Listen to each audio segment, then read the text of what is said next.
Bonjour et bienvenue dans Citizen Vox, le média qui questionne la valeur du vivant dans les villes. Comment produire des villes à forte valeur urbaine, c'est-à-dire habitables, fluides, créatives, bref, résilientes, en partant des sols? Comment tisser un lien vertueux entre la production urbaine et l'utilisation des ressources? Je suis Fanny Hervera et avec mes invités, j'explore ce vaste sujet sous toutes ses formes. C'est parti!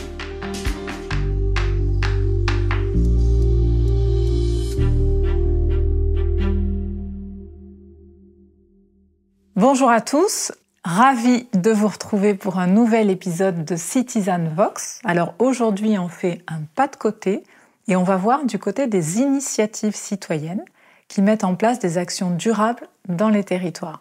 J'ai le plaisir d'être en présence d'Élise Pommeret, fondatrice d'un jardin partagé dans les Yvelines, dans la commune de Montfort-l'Amaury. Élise, bonjour. Bonjour Fanny. Merci beaucoup pour ta présence et pour parler de ton expérience qui, j'espère, va donner envie à d'autres auditeurs de créer leur propre jardin partagé dans leur commune. On va voir. J'espère. C'est l'enjeu. Alors, bon, d'abord, on va commencer par te présenter. Alors, au plan professionnel, tu es gastro-entérologue. Voilà. À l'hôpital Saint-Joseph, dans le 14e à Paris, arrondissement. Mais bon, est-ce que tu peux nous en dire un petit peu plus sur toi ? Oui, bien sûr. Alors, moi, j'ai grandi à Boulogne-Billancourt, donc vraiment dans un milieu très urbain.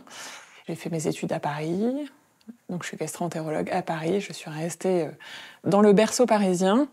Mais il y a 8 ans à peu près, on a décidé de déménager parce que ça devenait un petit peu trop petit, avec 2 enfants. Et donc, on est parti à Montfort-l'Amaury. C'était le berceau de naissance de mon conjoint, donc voilà, ça avait du sens.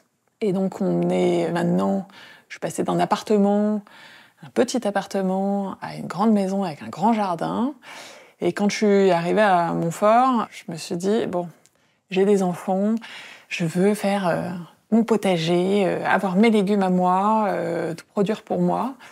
Comme je pense la plupart des urbains qui viennent à la campagne. Et j'ai commencé à me renseigner essentiellement sur YouTube, sur des livres aussi. Et j'ai découvert la permaculture. Et là, ça a été un peu une révélation. Donc j'ai commencé à petite échelle dans mon jardin. J'ai trouvé que c'était pas si facile que ça, quand même. Et que pour nourrir une famille, c'était pas évident. Mais j'ai persisté et j'ai vraiment découvert cet univers il y a une vie dans le sol. Et les légumes poussent que s'ils sont dans des bonnes conditions et si la terre est bien nourrie. C'était un univers que je connaissais pas du tout parce que le sol, on marche dessus et puis c'est tout. Bien sûr, on s'en occupe jamais. On s'en occupe jamais, on le voit même pas. C'est un peu invisible parce qu'on baisse pas les yeux, on regarde droit devant.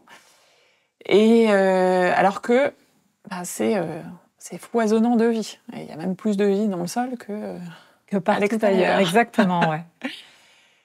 Comment tu t'es formée un petit peu? Tu as dit, donc je suis auto-formée. Est-ce que tu peux donner quelques références pour les auditeurs? Oui, j'ai découvert, j'ai suivi des youtubeurs. Alors c'est vraiment le cliché total. On fait tout ça voilà. Maintenant.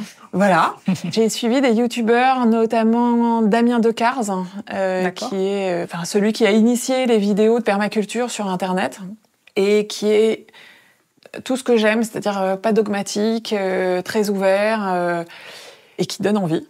Donc, on mettra son lien peut-être ouais. D'accord. J'encourage les gens à les regarder. Il y a des centaines de vidéos depuis ça doit faire une dizaine d'années maintenant qu'ils publient. Donc voilà. Et donc là, c'est plutôt sur la permaculture. C'est sur la permaculture. Donc il avait commencé surtout sur le potager, et c'est ça qu'il a lancé. Mais il développe aussi tout le côté biodiversité, et c'est quelque chose qui lui tient beaucoup à cœur. Et c'est ça qui m'a donné aussi envie de m'y intéresser. Donc, il donne des tips, des conseils, etc., pour aller vers ce genre de pratique. Vers ce genre de pratique, en disant que, en fait, si on met les jardins privés bout à bout, c'est une surface qui est plus grande que tout ce qui est cultivé par l'agriculture industrielle, on va dire. Bien sûr. Ouais. Et donc, on a vraiment un rôle, nous, en tant que particuliers, pour développer cette biodiversité à notre échelle. Super intéressant. Est-ce qu'il y a d'autres références que tu pourrais Alors donner? oui, plus récemment, mais en fait je le connaissais déjà par ses livres, c'est Xavier Mathias.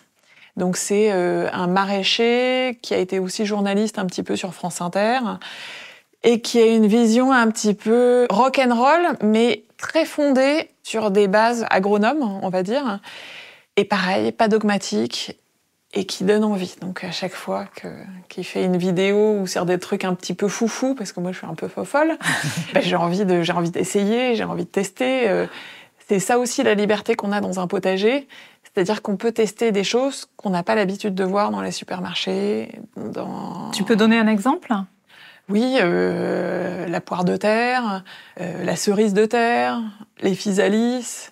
Tout ça, c'est des produits qu'on n'a pas l'habitude de trouver comme ça. C'est clair, on ne connaît même pas. Voilà. Et ça, c'est des super découvertes.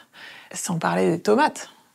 Ouais. Les tomates, il y a une diversité. Donc moi, je suis en train de faire une collection. Donc j'en suis, je crois, à 80 espèces de tomates différentes. Ah oui. Alors que je fais pas chaque année, mais ça devient un petit peu une drogue. Et en fait, on se rend compte que une tomate ne ressemble pas à une autre tomate. Et en termes de visuel, en termes de goût, en termes de texture, c'est complètement différent. Et ça, c'est pas ce qu'on peut voir dans un supermarché. Bien sûr. Donc là, on est vraiment dans la découverte des choses et redécouverte. Et la créativité. Et la créativité. Infinie. Exactement. Ouais. Tu fais beaucoup de contenu toi-même. Alors oui, j'essaye un petit peu. Voilà, je parle de ça parce que par rapport à tes 80 catégories de tomates, est-ce que tu, derrière, déclines ça en contenu qui permet d'accompagner des jardiniers éventuels Alors j'ai fait, on va en reparler dans le cadre du jardin partagé, j'avais commencé à faire un site internet avec un blog pour expliquer quelques points clés, en gros, des cultures. Même si y a des choses qui sont déjà très bien faites sur Internet, et donc j'allais pas faire des redites, mais j'ai essayé de faire des condensés. Donc il y a un site Internet qui malheureusement, je suis informaticienne, donc le site Internet, il a eu des capacités limitées, et donc maintenant je ne peux plus écrire dessus. Et donc après, j'ai fait des vidéos aussi, dans le cadre du Montfortois en transition, donc de mon association, qui sont sur YouTube, pour notamment apprendre à faire du compost, interviewer une maître compostrice pour apprendre à faire son compost dans le cadre de la loi AGEC, une loi qui nous oblige à faire le tri des déchets chez nous. Et un compost qui est quand même, c'est assez, enfin, il faut savoir faire. Il y a un savoir-faire véritablement. Il y a un savoir-faire, mais en fait, quand on connaît les bases, après, c'est tout simple. Maintenant, ça me paraît absurde de jeter des déchets dans une poubelle. C'est-à-dire que quand on va en location, etc., et qu'il n'y a pas de compost, mais ça me crispe de mettre ça dans la poubelle. Ouais, bien sûr. Et maintenant, entre le tri des déchets, les déchets, les poubelles jaunes, des déchets recyclables, et le compost, on est une famille de 5, on sort la poubelle peut-être une fois par mois, même pas. Ah oui. Ah oui. Ah mais il y a plus rien en fait. D'accord. Et le compost fait beaucoup. C'est-à-dire qu'en volume, en poids, c'est énorme.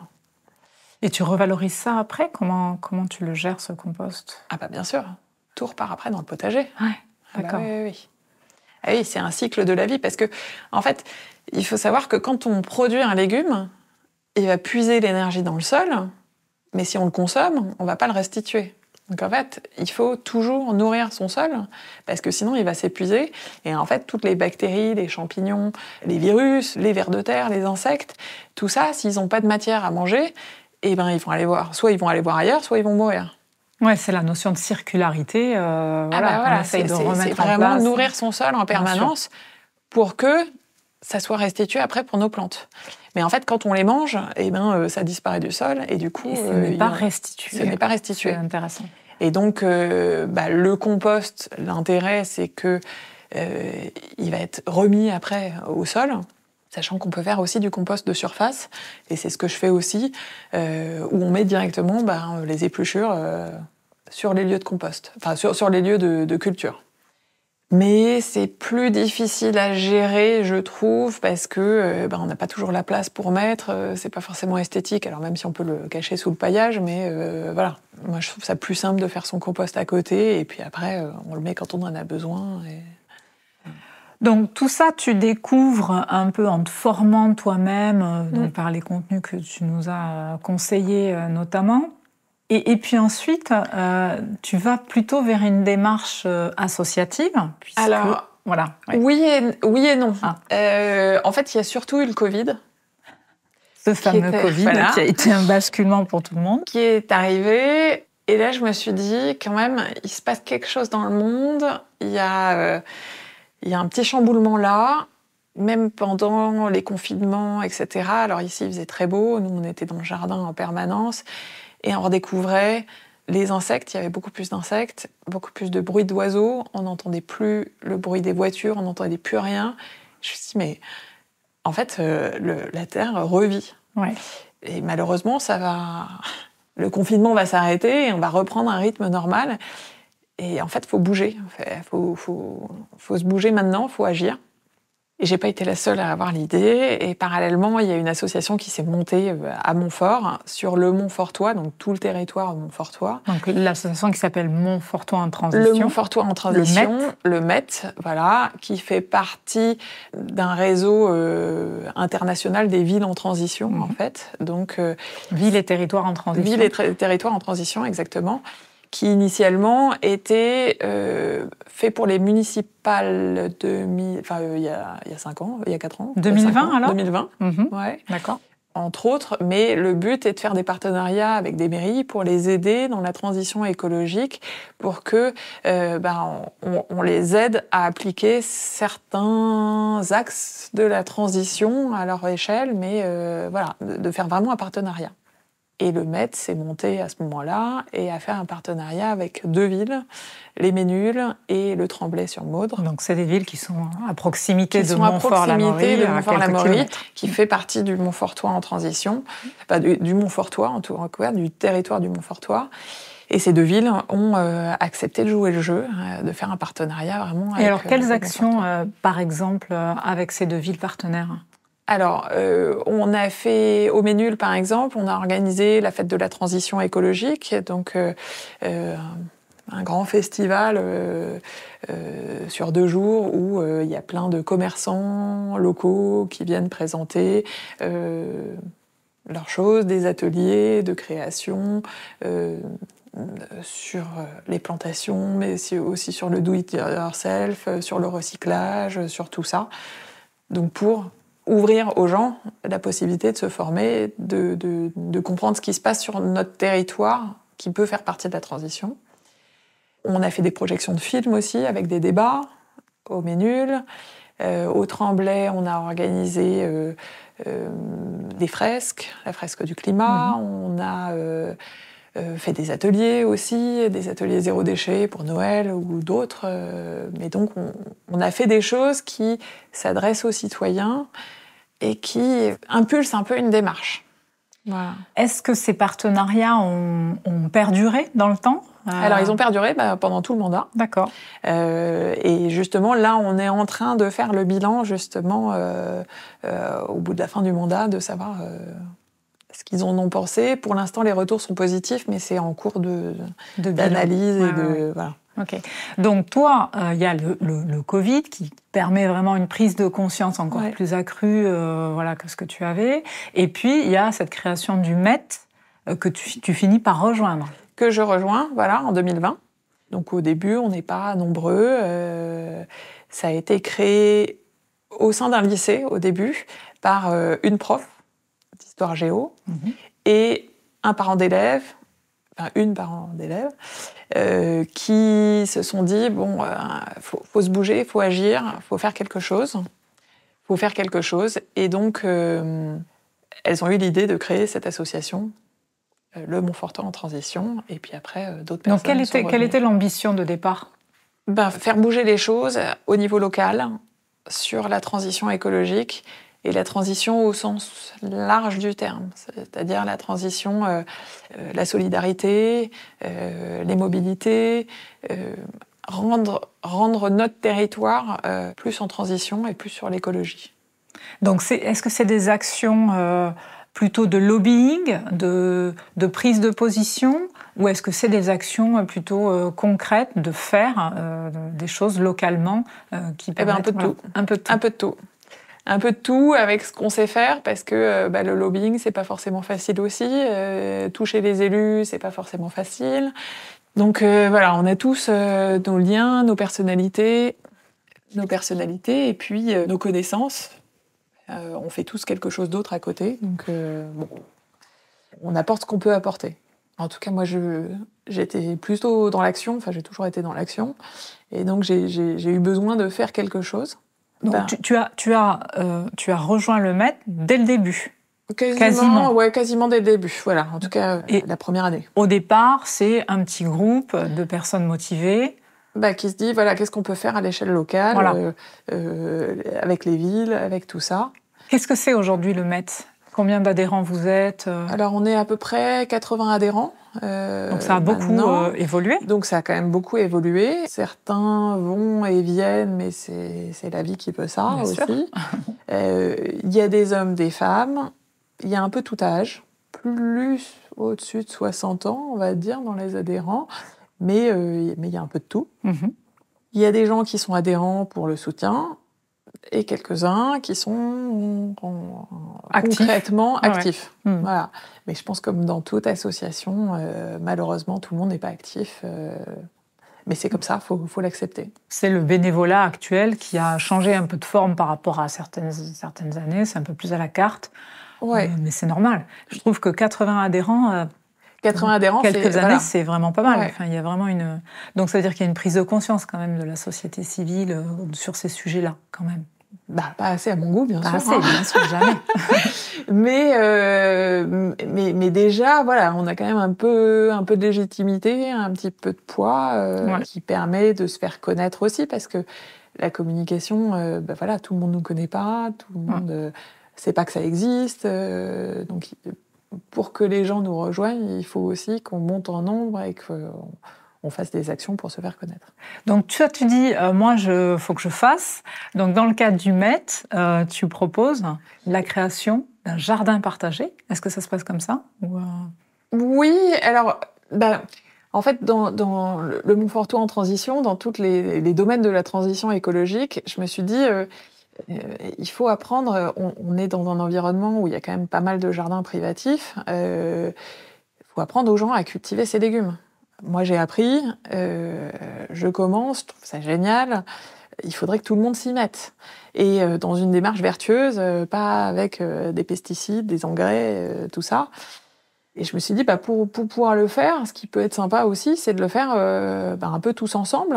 Et puis, comme ça, on apprend aux gens. Et puis, ceux qui n'ont pas de jardin, comme ça, ils peuvent venir. Et c'est super cool.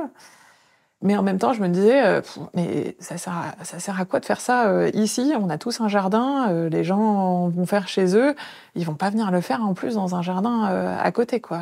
Ils ont pas que ça à faire, on va dire. C'est sûr, c'est une vraie question. Parce que c'est vrai que la commune de Montfort est quand même très pavillonnaire et la plupart des maisons ont un jardin. Ont un jardin, voilà.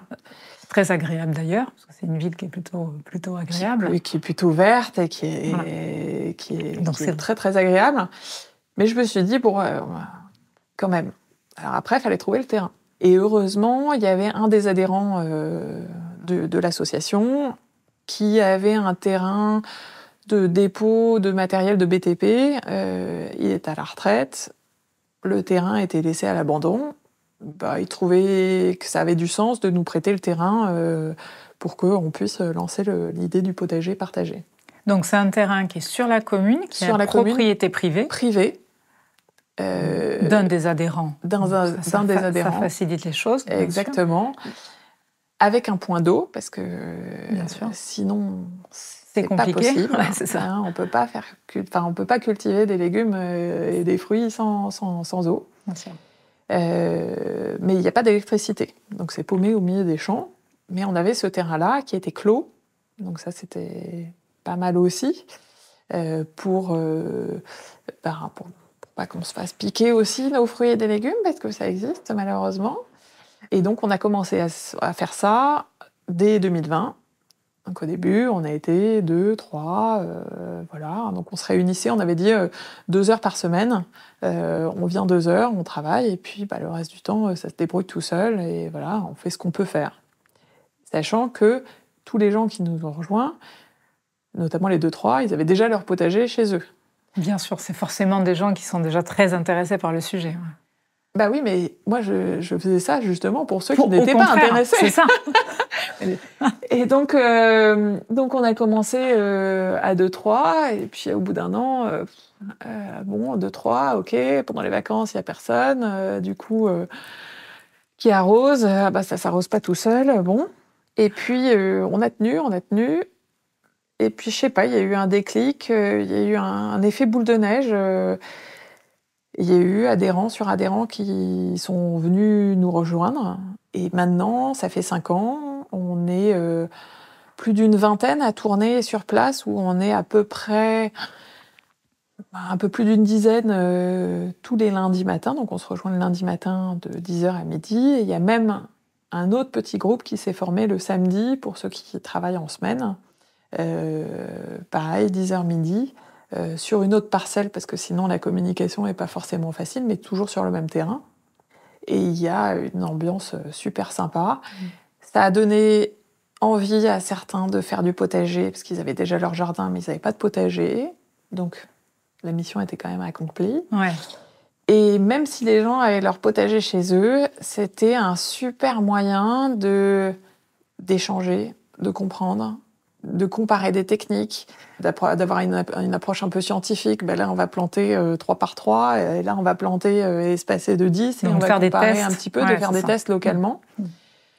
Qu'on ne peut pas faire dans nos jardins, parce que dans nos jardins, c'est quand même un peu plus restreint, et donc on a moins de possibilités. Donc là, c'était vraiment... il y avait ce côté test en plus, échange, multigénérationnel, il y a de tout...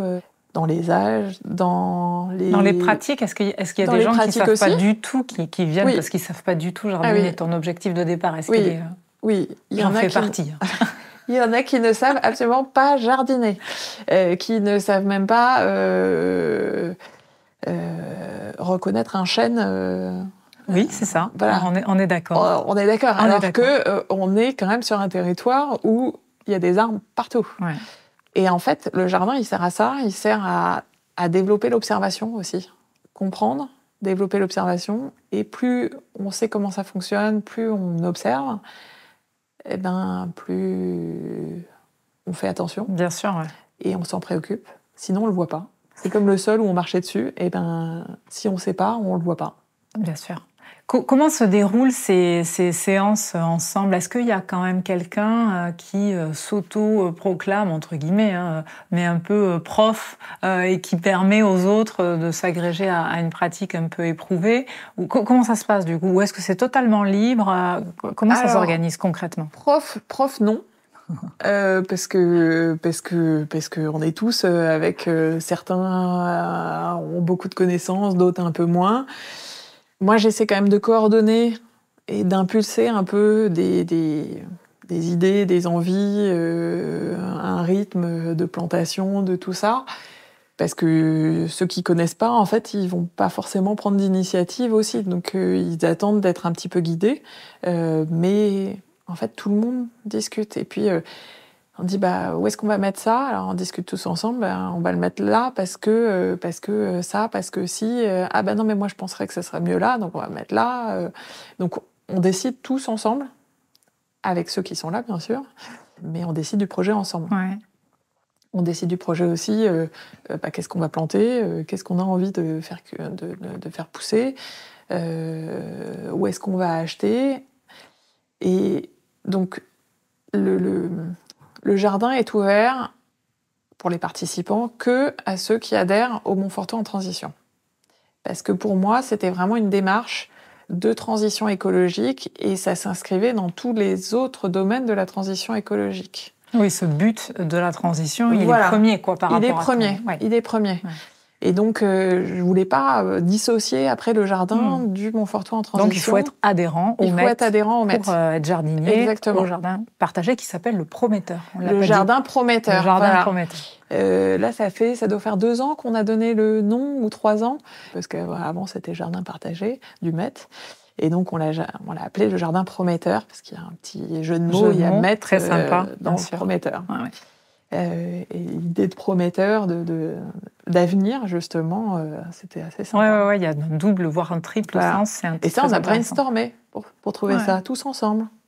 Je voulais aussi te demander, il y a quand même de la production, donc ça veut dire qu'il y a forcément de la matière première, de la ressource, des graines, etc. à acheter, donc du matériel peut-être pour jardiner. Comment vous financez ça? Eh bien, j'insiste vraiment sur le fait que je ne veux pas d'argent, en tout cas de l'État public ou autre, et qu'on peut se débrouiller pour faire un bon jardin sans argent. Alors, pas complètement sans argent, parce qu'effectivement, il y a des choses qui ont un coût, mais les adhérents ne payent pas pour le jardin, en fait. On paye une adhésion. Au Montfortois en transition, c'est 10 € par an, donc c'est vraiment rien du tout. Mais ça va à l'association, ça va pas au jardin. Et donc, il a fallu qu'on trouve effectivement des outils, parce qu'on ne peut pas travailler sans outils, qu'on trouve des graines, qu'on trouve des plantes, qu'on trouve tout ça, qu'on trouve aussi de la matière pour nourrir le sol. Et en fait, on a tout trouvé, et la plupart, c'est gratuit, ou c'est des dons, ou c'est des trocs, où c'est discuter avec les gens, et voilà, en fait, ça les encombre, des outils qui restent comme ça, ou des successions, des décès, ils ne savent pas quoi en faire, ils sont contents de donner à une association, nous on est contents de recevoir aussi. Donc il y a un échange aussi qui se fait avec les gens, localement, du territoire.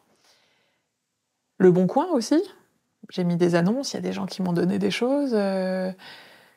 Et on rencontre des gens comme ça, on peut parler, on peut échanger. C'est des histoires de vie en fait qui se rencontrent.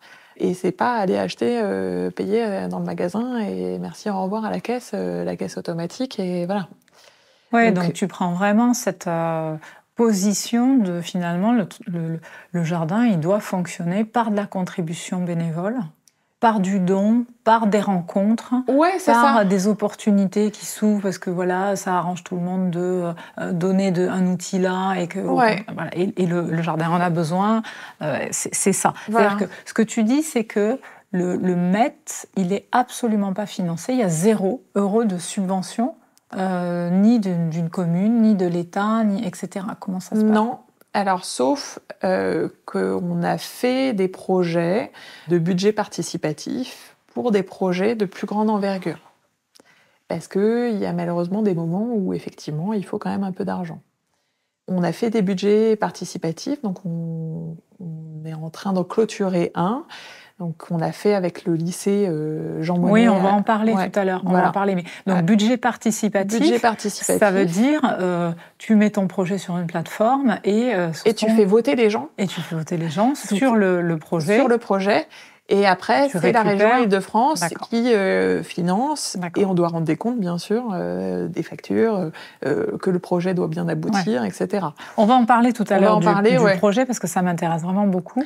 Sur le jardin, toujours, il y a aussi quelque chose qui m'intéresse de savoir, c'est comment vous avez monté le prêt du terrain de ce bénévole-là à l'association.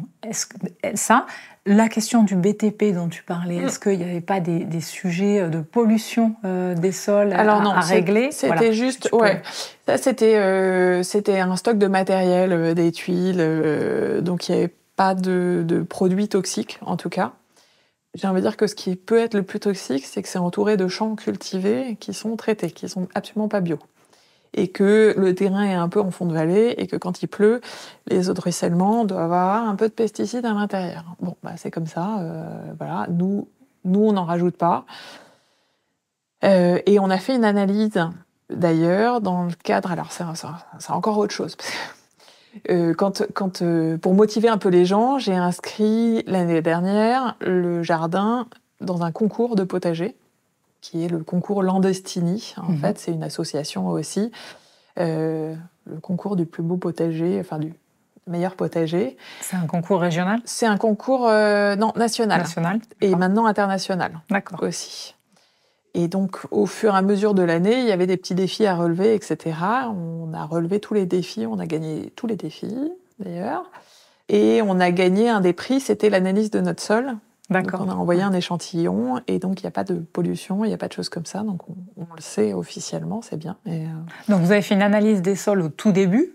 C'est pas au tout début, puisque là c'était l'année dernière. D'accord. Et comment avec qui vous êtes associé pour faire cette analyse des sols? Là c'était en remportant un des défis de la Coupe de France des potagers. Ouais. On nous a offert, le prix c'était de nous offrir l'analyse de notre sol. D'accord. Donc c'était par ce biais-là. Vous avez travaillé avec qui? Là c'était Landestini. Ok. Une organisation, une ONG qui a organisé cette Coupe de France des potagers. Non, mais je veux dire pour le diagnostic. Alors là, je ne sais pas comment ça s'appelle. Ouais. Ok. On a eu l'analyse, mais... Donc ça, c'était déjà assez sympa de le savoir, parce que ça nous rassurait. Ouais. Mais on avait commencé avant, de toute façon.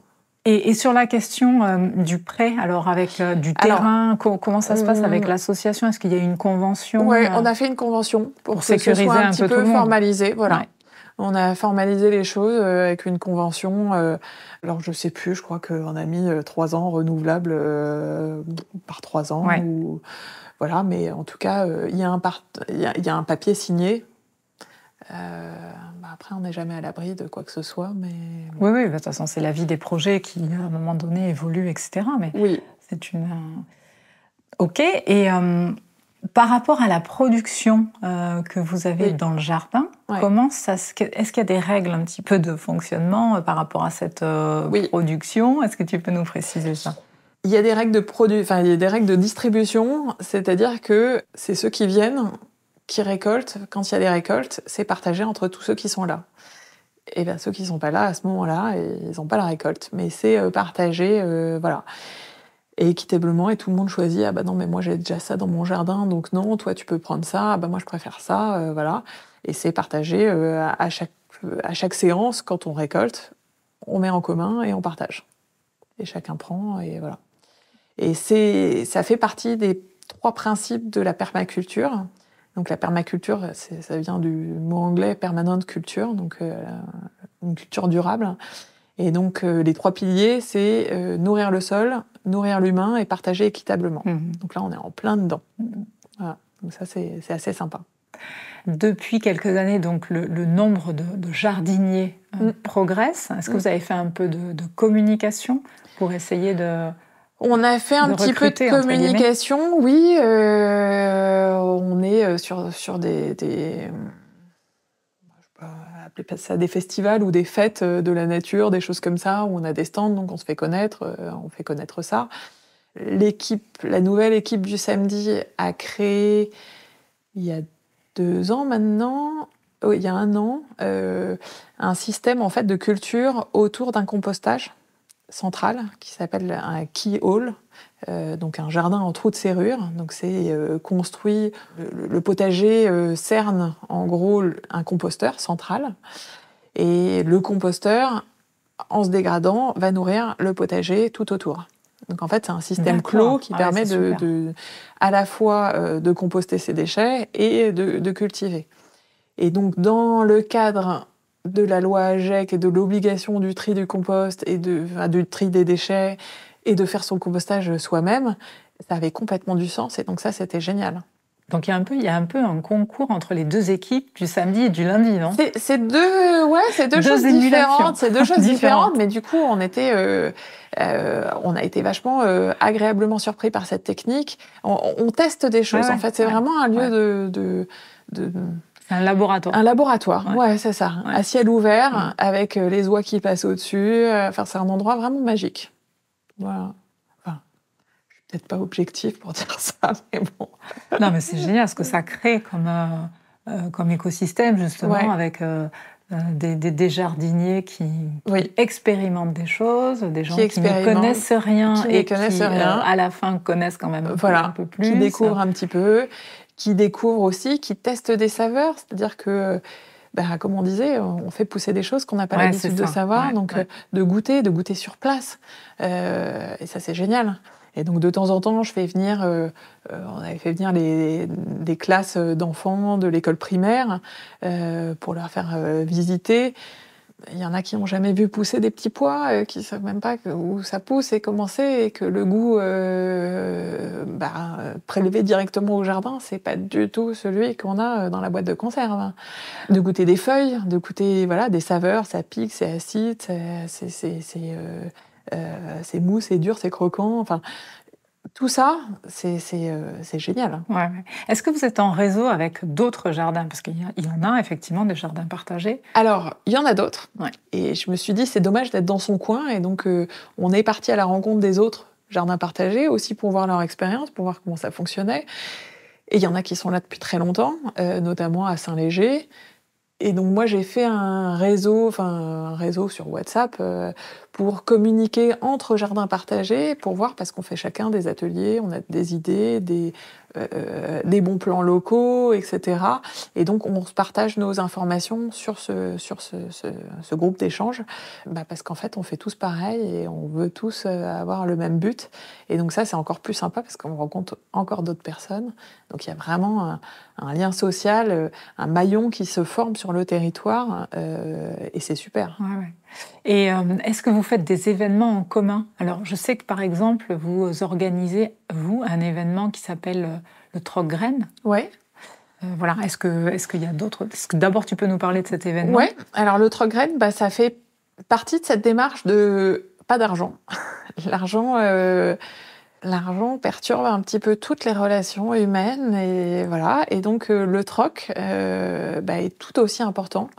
On peut troquer des idées, on peut troquer des graines, on peut troquer des plants, on peut troquer un sourire aussi. Et donc, il y a vraiment cette mise en commun. Et donc là, ça fait 5 ans qu'on le fait, chaque année. Depuis le début, en fait. Depuis le début, à la sortie du Covid, où on était dehors avec les masques, etc. Et ça a marché dès le début. Et les gens étaient très demandeurs. Et c'était soit des trocs de graines commerciales qui étaient achetés mais en surplus, parce que quand on achète un sachet de graines de tomates, on en a 100 à l'intérieur, on va pas faire 100 pieds de tomates. Et puis justement, pour tester les autres variétés, c'est sympa de tester. Ou alors des graines qu'on a récoltées nous dans notre jardin et qu'on veut échanger, ou qu'on veut donner simplement, participer à faire découvrir cette production aux autres. Donc c'est une fois par an? Donc ça, c'est une fois par an. Et c'est ouvert à tout le monde. Donc, c'est pas du tout que aux adhérents. D'accord. Donc, on fait de la pub sur les réseaux sociaux, sur tout ça. Et chaque année, donc, il y a des gens qui viennent d'un peu partout, de tout âge aussi, et qui ont déjà leur jardin, ou qui découvrent, ou qui s'y mettent. Et c'est très convivial et c'est très sympa. Et du coup, après, on se dit, ça, c'était la graine que j'ai récoltée, que j'ai eue au troc graines, c'était génial. Et d'une année sur l'autre, on dit, tu m'as bien conseillé, c'était top. Et donc, il y a vraiment quelque chose qui se tisse. Est-ce qu'il y a une influence ça fait 5 ans, donc tu as un peu de recul. Est-ce qu'il y a une influence de plus en plus importante? Ouais. Et maintenant, à chaque troc, il y a une 50aine de personnes. Donc, c'est déjà un gros événement pour des graines. Mais en fait, ça intéresse. Bien sûr. Et au-delà des graines, il y a vraiment ce côté échange. Alors, le MET, donc le jardin dont fait partie le MET, mais le MET aussi de manière générale, porte des projets, vraiment contribue à l'écosystème local, si j'ose dire. Il y a, et on l'a un petit peu évoqué tout à l'heure, un projet que j'aimerais vraiment dont tu nous parles, c'est le projet que vous avez mené au lycée Jean Monnet de Laqueux-les-Yvelines. Donc Laqueux-les-Yvelines, c'est pareil, c'est une commune qui est à quelques kilomètres de Montfort. Voilà. Oui. À 2 minutes en voiture, mais en vélo un petit peu plus. Ou en bus à pour 10 les minutes. lycéens. C'est ça, exactement. Est-ce que tu peux nous parler de ce projet? Oui. Donc c'est un projet qui a été initié. Donc on avait déjà le partenariat avec le lycée. La coprésidente initiale du MET, qui était une parent d'élève, s'est dit pour faire venir les élèves à la cantine, parce que malheureusement, ils désertaient la cantine et ils allaient au McDo d'à côté, au Auchan, s'acheter des trucs en barquettes plastiques, etc. Alors que la cantine était plutôt bien faite, avec une cuisine qui se fait sur place en plus. Et donc, pour leur donner envie de manger à la cantine, il faut leur donner un environnement aussi un peu plus sympa. Et puis, au lieu de s'acheter un soda, pourquoi pas picorer des choses comestibles directement sur place. Et donc, elle a eu l'idée de faire un jardin-forêt, en fait, dans la cour du lycée, devant la cantine. Donc le projet s'est monté, elle avait monté ça avec une des autres adhérentes qui maintenant n'est plus là parce qu'elle a déménagé. Tu peux expliquer le concept de jardin-forêt ? Jardin-forêt comestible. En gros, c'est de faire pousser plusieurs strates d'arbres, donc des arbres très hauts, des petits buissons, donc plusieurs étages, mais tout comestible. Voilà, qui donne des fruits ou des feuilles ou des choses comme ça, mais qu'on puisse consommer et qui soit bien pour la biodiversité, attirer les insectes pollinisateurs, etc. Et donc elles ont créé l'idée du projet participatif. C'était quand ça ? Ça, c'était il y a 3 ans maintenant. D'accord. On a fait de la campagne pour faire voter les gens. Donc les parents d'élèves, mais aussi les gens du Met ou les gens nos connaissances, etc. Donc, ce fameux budget participatif. Le budget participatif, dont on parlait. exactement. Et on a eu suffisamment de votes, et donc on a remporté le budget participatif pour créer ce jardin comestible au lycée. Donc a donné lieu une subvention de la région. Voilà. Pour faire créer ça. D'accord. On a commencé, donc il y avait ça, et de faire une éco-terrasse avec les élèves en palettes, donc en récupération de palettes, en fait, de faire du mobilier de jardin en palettes. Donc les élèves coupent des palettes, les défont, les revissent, les peignent, et donc on a des endroits un peu sympas donc, pour les amener à être dehors, à observer, à voir ce qui se passe aussi, et à leur faire quelque chose.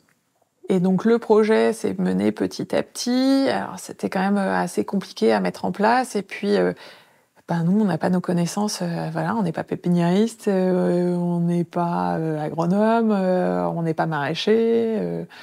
Donc il a fallu qu'on construise un peu plus. Une fois que le projet était accepté, qu'est-ce qu'on fait concrètement ? Parce que c'est bien beau d'avoir fait le projet. On avait des devis, des trucs un peu. Mais au final, c'était pas complètement conçu. Le concept était présent, mais pas conceptualisé. Le design n'était pas encore fait. Et donc, moi, j'ai repris le projet avec Mélanie, l'ancienne coprésidente, pour remplacer celle qui était partie, parce que seul un projet comme ça, on ne peut pas le faire. Donc, on était au moins 2 pour réfléchir à faire le projet. Et on a essayé de motiver des élèves et des profs qui étaient motivés pour nous aider aussi un petit peu à faire. Mais c'est très compliqué. Ouais, c'est un peu compliqué. Ça rentre pas dans leur. Ça rentre pas dans leur cursus d'emploi du temps et de projets scolaires. Et puis c'est le lycée, donc les secondes, ok, mais les premières et les terminales, elles ont le bac, ils ont la révision, ils ont tout ça. Mais est-ce que la direction du lycée était favorable Alors, la direction du lycée était complètement favorable et ils ont vraiment envie de faire un éco-lycée. Donc, pour eux, c'était très bien. Mais sur le papier. Après, par contre, vous vous débrouillez. Bon, d'accord, on est tout seul pour se débrouiller, ok, d'accord. On a une vie à côté, tout ça, c'est que du bénévolat, mais on va le faire. Et là, il n'y a pas longtemps, donc moi j'ai des enfants qui sont encore, qui ne sont pas lycéens, qui sont en collégien ou en primaire. Et il y en a un qui me dit, mais maman, mais pourquoi tu fais ça ? Si ça se trouve, on va même pas être dans ce lycée-là, pourquoi tu fais ça ? C'est une bonne question. Et puis, pourquoi on s'engage ? Pourquoi on s'engage ? Déjà, pour travailler avec les élèves, leur montrer quelque chose. Alors même si on n'a pas beaucoup, on sait déjà ça. Et je me suis dit, même s'ils sont pas là, c'est pas très grave. En fait, il y en a d'autres qui vont venir et qui vont trouver ça normal que ce soit là, mais en tout cas qui auront un environnement qui soit sympa. C'est pas donné à tous les lycées d'avoir des pommiers, des pêchers, des cerisiers, des fleurs, vraiment un environnement, un cadre sympa. Même s'ils s'en rendent pas compte, ils le voient inconsciemment, en fait, je pense. Ah, alors, le projet a été designé, donc dessiné. On l'a designé, ouais. Alors Mélanie, qui a une formation d'architecte d'intérieur, du coup, a essayé de designer ça avec des plans. On a pris des mesures, etc. De voir avec les contraintes aussi du lycée, les voies d'accès, les pompiers, etc. La circulation des élèves. Et on a réussi à se dire, bon, bah, on va faire des plates-bandes en forme de lettres L, J, M pour lycée Jean Monnet, de faire un côté un petit peu ludique. Et... C'est sur combien de surface? Combien de surface? Je sais pas, peut-être 600 mètres carrés, quelque chose comme ça. Enfin, c'est quand même assez grand.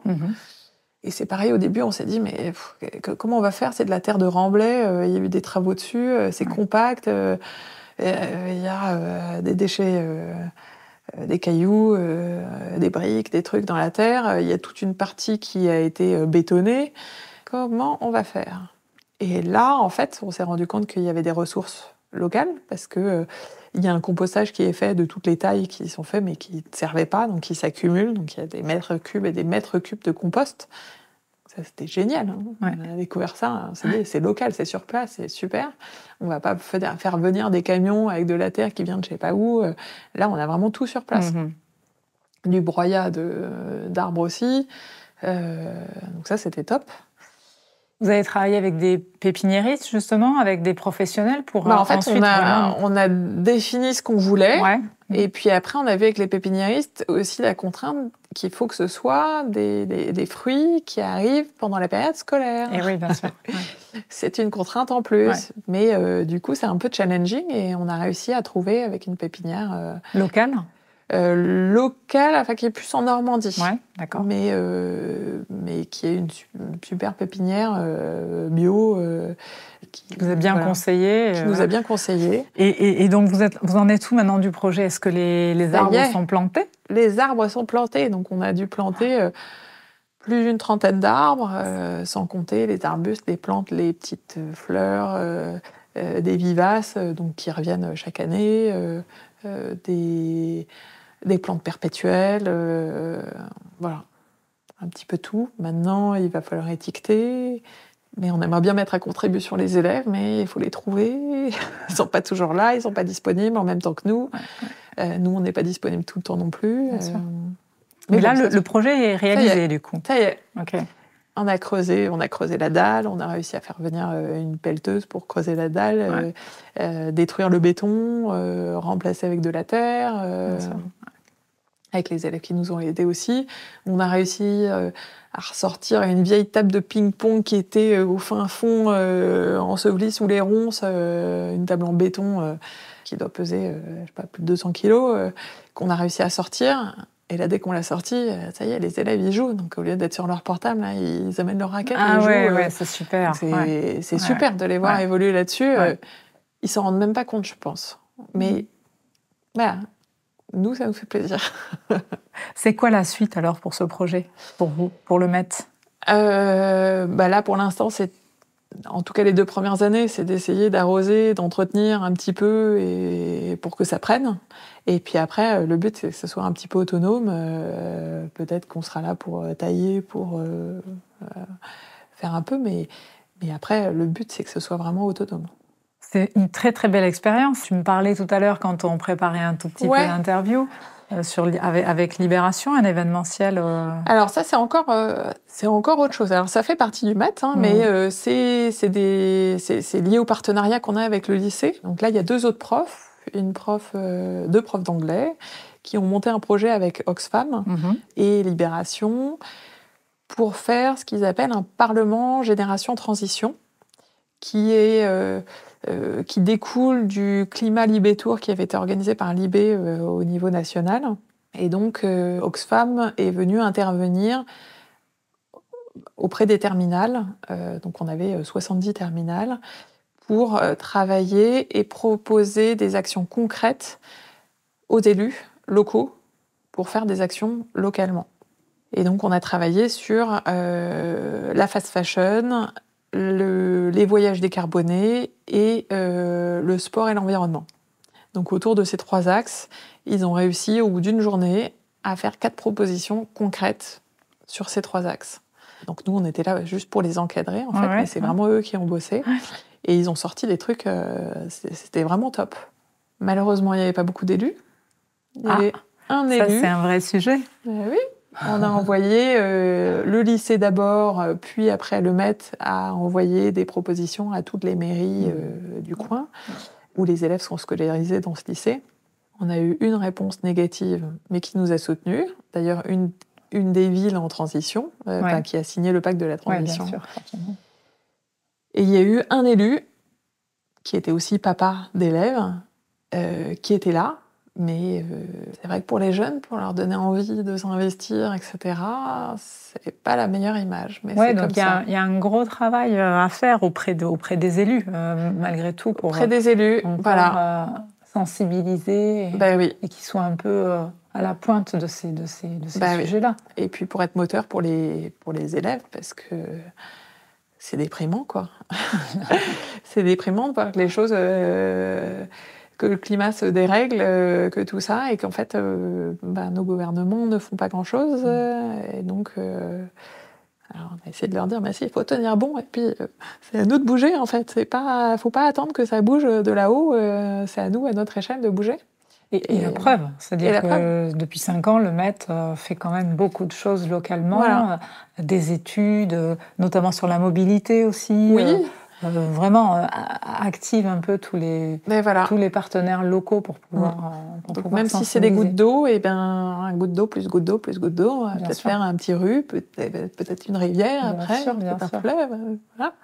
C'est quoi la suite alors justement pour toi, pour le jardin le prometteur, mais aussi pour le Met de manière générale, et puis toi, ton envie. Ouais, alors pour le jardin prometteur, du coup j'ai lancé un autre budget participatif, parce qu'on s'est dit, c'est top.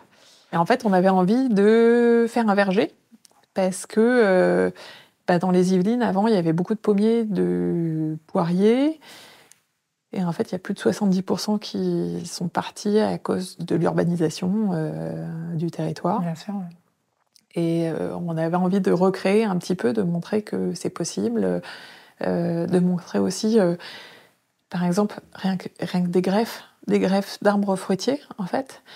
Là, on est en train de créer sur un pommier, de faire un pommier multicolore. On va avoir des pommes différentes partout. Alors certes, en soi, ça change rien. Mais en fait, c'est toujours de comprendre son environnement, comprendre comment ça fonctionne. Et ça, c'est génial. Donc le projet verger, ça serait quoi? Et ça se déclinerait comment? Donc là, le budget a été accepté. Ah d'accord, super. Voilà, donc on a fait voter, pareil, on a remporté le budget, donc on l'a su en septembre dernier. Et donc là, on va commencer à le mettre en place. Donc on a défriché toute une partie en fait, du terrain qui a été envahi par les ronces. Donc c'est le même terrain sur lequel vous travaillez. Sur le même terrain, mais en fait, en étant 2 heures par semaine, on y va petit à petit. Il ne faut pas commencer trop gros, parce que sinon, ça ne va pas. Et donc, il y avait encore plein de parcelles qui étaient disponibles, mais qui étaient un peu à l'abandon, en friche. J'ai eu l'idée de travailler... Enfin, alors, c'est pas venu comme ça, mais comme quoi les rencontres, en fait, c'est ça qui est intéressant. Je me suis dit, pour avoir des fruitiers... il faut voir localement comment on pourrait avoir des fruitiers. Et donc, j'ai contacté le CHEP, le lycée horticole du Tremblay-sur-Maudre, pour leur demander s'ils n'avaient pas des plants à vendre ou s'ils ne faisaient pas des greffes. Voilà. Et je suis tombée sur un prof qui était très sympa, et qui m'a dit, mais attends, ton projet, ça m'intéresse, parce que nos élèves, on n'est pas loin, on peut créer un truc ensemble. C'est génial. Moi, je veux bien, vous êtes les bienvenus. Eux, ça peut leur faire un terrain de jeu. Et puis, nous, on peut leur apprendre aussi des choses. Donc, on a fait ce partenariat. Donc, les élèves sont venus, ont enlevé les ronces, coupé, élagué, etc. Ils sont venus sur le terrain. Sur le terrain. D'accord. Ouais, plusieurs fois, donc encadrés par leurs profs. Et en échange, on leur a montré comment travailler. La permaculture, ils n'avaient jamais entendu parler. C'est une école d'horticulture. C'est incroyable, ouais. C'est des lycéens, mais ils n'avaient jamais entendu parler de ça. Incroyable. Et donc, on leur apporte une vision différente de comment ça fonctionne aussi, un jardin participatif, un jardin partagé, des bénévoles, une association, etc. Donc ça leur ouvre aussi des choses.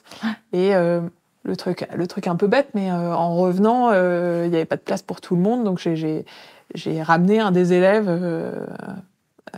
en voiture jusqu'au lycée. Puis je le faisais un petit peu parler. Alors toi, ah bon, t'as créé ton potager chez tes parents, mais tes parents, ils le font? Non, ah bon. Et je lui dis, un jardin, en fait, le jardin ressemble à son jardinier. Et en fait, c'est toi qui vas créer ton truc. Tu vas créer ton jardin à ton image, et cherche pas à faire comme les autres, ou faire comme il faut faire, ou comme tu as appris dans les livres. En fait, c'est toi qui vas le personnaliser. Et c'est ça qui va être chouette, et c'est ça qui va te donner envie de le faire. Tu dis, ah ouais, j'avais jamais vu ça comme ça. Ah bah ouais, t'as raison. Ah bah ouais, alors moi j'ai fait ça. Alors j'ai planté comme ça parce que je me suis dit, et puis quand je reviens, j'aime bien ce que j'ai fait. Je dis, bah voilà, c'est ça qu'il faut que tu fasses. C'est un espace d'expression, en fait, ouais. Ouais, d'expression.